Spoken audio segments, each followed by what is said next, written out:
اب تلوار نہیں نکلی تو پھر ایک دوسرا حربہ استعمال کیا ہے. دیکھیں ابھی بھی ہدایت نہیں پائے.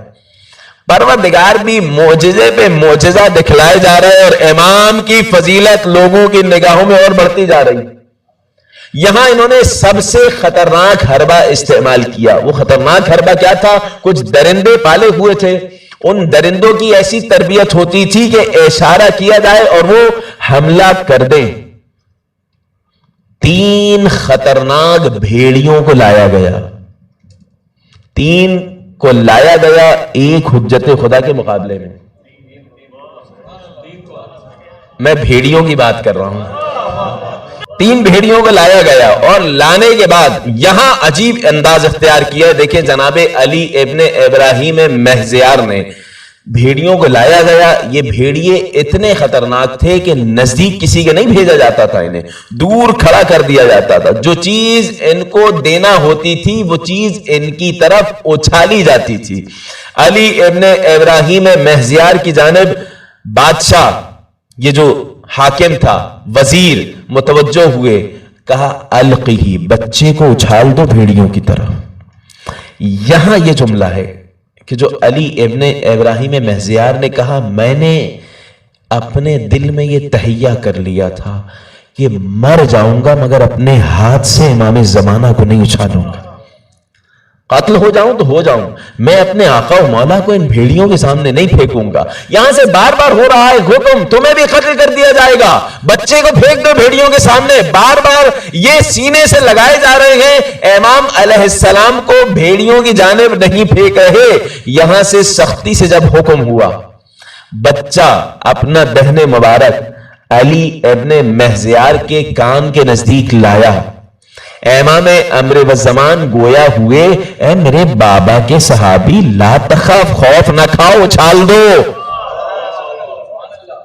اندازہ لگا رہے ہیں، خوف نہ کھاؤ، اچھال دو. جناب موسیٰ اور امام امر والزمان، وہاں قتل کی سازش کی گئی. یہاں اس وقت کا فرعون قتل امام امر والزمان کی سازش کر رہا ہے. جیسے یہ جملہ کہا بے خوف و خطر، امام امر والزمان کو، حجت خدا کو ہوا میں اچھالا. ہوا میں اچھالنا تھا کہ سامنے سے 3 بھیڑیے دوڑتے ہوئے آئے. یہ لوگ خوش ہوئے ہوں گے کہ ہاں اب ہمارا حربہ کامیاب ہو گیا. مگر کچھ دیر نہ گزری کہ پتا چلا یہ دوڑتے ہوئے کیوں آ رہے تھے؟ امام کے احترام میں آ رہے تھے کہ حجت خدا زمین پر نہ گرنے پائے. اپنے ہاتھوں پہ لے لیا اور اس کے بعد آہستگی سے احترام کے ساتھ امام امر والزمان کو زمین پہ رکھا. اب عجیب انداز اختیار کیا ہے. رجعوا قہقرہ.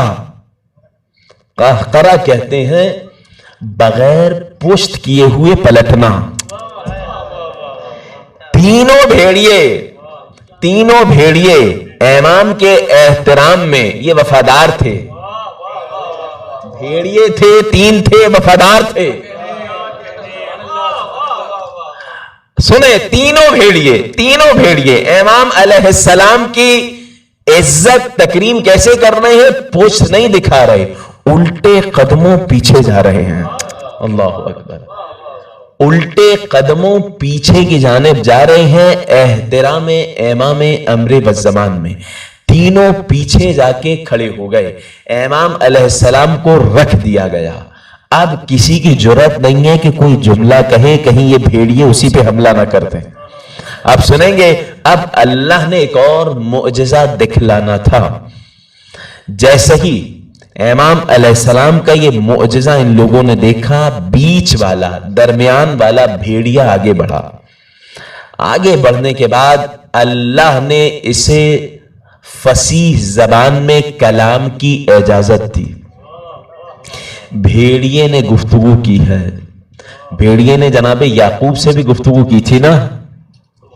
بھیڑیے نے گفتگو کی اور کیسے گفتگو کی؟ پہلا جملہ السلام علیک یا حجت اللہ فی الخلق، اللہم صلی علی محمد وآل محمد وعجل فرجہ. اے مخلوق پر اللہ کی حجت، آپ پر سلام. امام زمانہ علیہ السلام نے سلام کا جواب دیا، سلام کا جواب دیا، اسی جواب سے یہ بھی سب پہ واضح ہو گیا حجت خدا امام مہدی علیہ السلام نے۔ اب سنیں گے، جیسے یہ جملہ کہا، سلام کیا، جواب کیا، اب اس بھیڑیے کی جانب سے ایک خواہش کا اظہار کیا گیا۔ وہ خواہش کیا ہے؟ یا حجت اللہ لی الیکا شکوا، اے حجت خدا آپ کی خدمت میں ایک شکایت لے کے آیا ہوں۔ بھائی ہر کوئی اپنے طریقے سے امام علیہ السلام سے مانگتا ہے، یہ بھیڑیا ہے مگر ادب جانتا ہے۔ اے حجت خدا آپ کی خدمت میں ایک شکایت لے کے آیا ہوں، اگر اجازت دیتے ہیں تو شکایت پیش کروں۔ سب دربار والے سن رہے ہیں، الزام الناصب کی روایت ہے، سن رہے ہیں۔ بھیڑیا آگے بڑھا، جیسے یہ اجازت مانگی امام کا جملہ آیا، پیش کرو، کہو کیا کہنا چاہتے ہو۔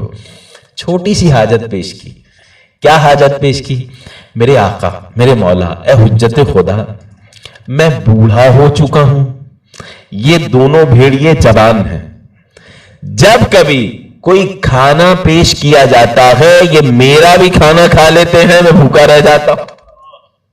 اندازہ لگائیں، چھوٹی سی خواہش تھی امام علیہ السلام سے کی، مولا اپنا کھائیں، میں بوڑھا ہوں، میں نہیں کھا پاتا، یہ پہلے کھا لیتے ہیں، یہ مجھ پہ ظلم کرتے ہیں۔ ایک اور معجزہ امام کا کیسے سرزد ہوا، امام علیہ السلام نے کہا انہیں ان کے عمل کا بدلہ ملے گا، مکافات عمل یہ ہے آج سے تم ان جیسے ہو جاؤ گے، یہ تم جیسے ہو جائیں گے۔ جملہ ختم نہ ہوا کہ یہ بھیڑیا جوان ہو گیا، وہ دو بوڑھے ہو گئے۔